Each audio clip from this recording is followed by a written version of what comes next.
Hello people of YouTube, my name is Ethan and I'm here to show you my brainchild, the Dew Cooler. Now you might be asking yourself, why would you build such a thing? I was bored. I don't really know how to segue into this, but I guess let's just do it. I built the frame completely from scratch. Take a look at the underside. As you can see, a pretty beefy frame. I definitely used thicker material than I needed. As you can see, the mounting bolts for the cooler have taken a bit of a beating. Yeah, not the prettiest thing ever, but hey, the welds are decent. Of course, my most pretty welds are at the bottom of the cooler where no one can see them. And as you can see here, this is the unintentional wheelie bar that I guess I installed without knowing that this thing could do wheelies. So yeah, that thing is scraped quite a bit. Started this build, I was a complete beginner. I didn't know how to make things square or anything. I like to say the frame is about as straight as I can't make this joke. Can't say that, what am I thinking? So I bought the wheels and tires off of BMI Karts, which I highly recommend. Fantastic customer service and their website is very easy to navigate. Let's see, the tie rods, which I had to modify, are from BMI. Everything that I couldn't get on Amazon is pretty much from BMI. Let's see, the engine is a Harbor Freight Special, just a good old Predator 212. Now, when I first built this, I put a clutch on it. And I would not recommend that. When I put it on, the gearing was way off and it was just chugging along like a freight train.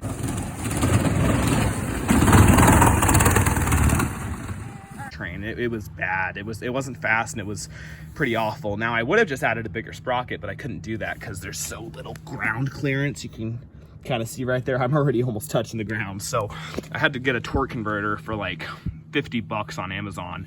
Highly recommended. Probably my best decision I've ever made on this build. Bit of a hard time with the brakes, and I'll show you why. So the brake pedal is right here, okay? And when you push that, it moves that, which ends up pulling the brake drum right now. Now the problem with that is when I push on this, there just isn't very much leverage, so there isn't very much pressure on this. So brakes don't work that well, but it's all right. They work well enough. And yeah, the inside of the cooler is still very functional. I loaded this thing up with ice and a whole bunch of drinks on the 4th of July and it worked fantastic. Probably gonna build another one, and when I do, I'll definitely ditch this whole drum brake system and just make it a hydraulic brake. That would just make it a lot easier. And hopefully I can keep like the whole cooler holeless so it's completely functional. I added this little solo cup holder right here.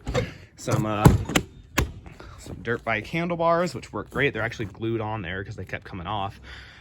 This throttle thing was from Amazon. Now I had a bit of a hard time finding a cable that was long enough and what I needed it to be with the retainer, and I actually couldn't find one. So my throttle cable retainer is actually electrical tape just sandwiched in this thing.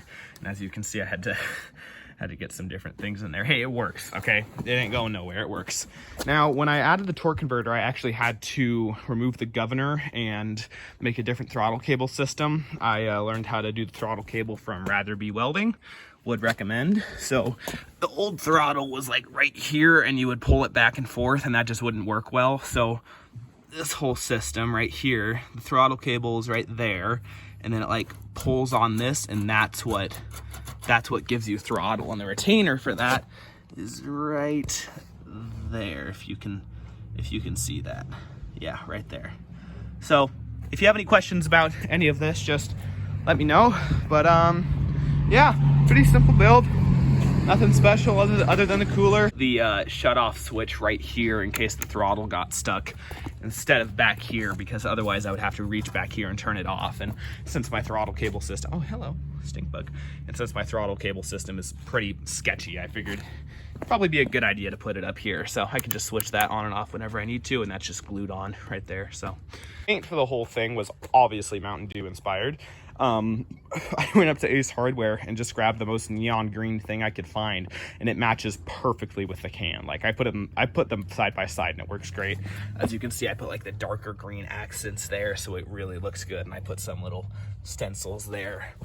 and at the front too, and I think it looks great. I couldn't be happier with how the paint turned out. These foot pegs are welded on, and that's for the driver. As you can see, it's had some use. And then these ones are for the passenger, because otherwise there's nothing for the passenger to grab onto, and they'll just fall off. One thing to keep in mind if you ever build one of these, I would recommend putting